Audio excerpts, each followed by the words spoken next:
Today, there are so many men in our society who, when they come back home, they spend so much time on WhatsApp. They spend so much time on Facebook. They ignore their wives. They ignore everything they need to do. They even pray late because they are on WhatsApp and Facebook. You are dragging yourself into Jahannama. You are dragging yourself into harm's way. Wallahi, if you do not change this habit of yours, you're going to ruin your life. We have forgotten our children. We have forgotten our wives. We travel for a very long time and leave the wife alone in the house. We come back home and then we stay on WhatsApp. We stay on Facebook. You're on Facebook. Abu Maya Kegama, it has gone to the extent that your wife will be on Facebook and WhatsApp. You would also be on Facebook and WhatsApp.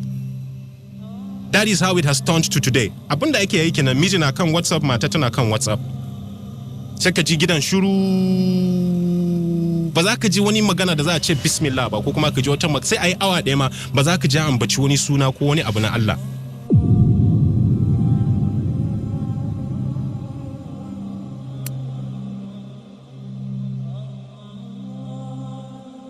And then you say you find tranquility da Allah yake magana a Surah Ar-Rum aya ta 21.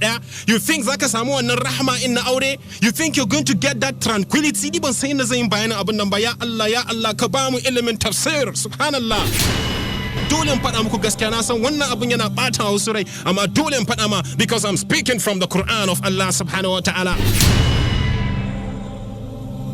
ومن آياته أن خلق لكم من أنفسكم أزواجا لتسكنوا إليها وجعل بينكم مودة ورحمة إن في ذلك لآيات لقوم يتفكرون. Subhanallah, Allah is telling us, and of his signs is that he has created for you from amongst yourselves mates, that you may find tranquility in them.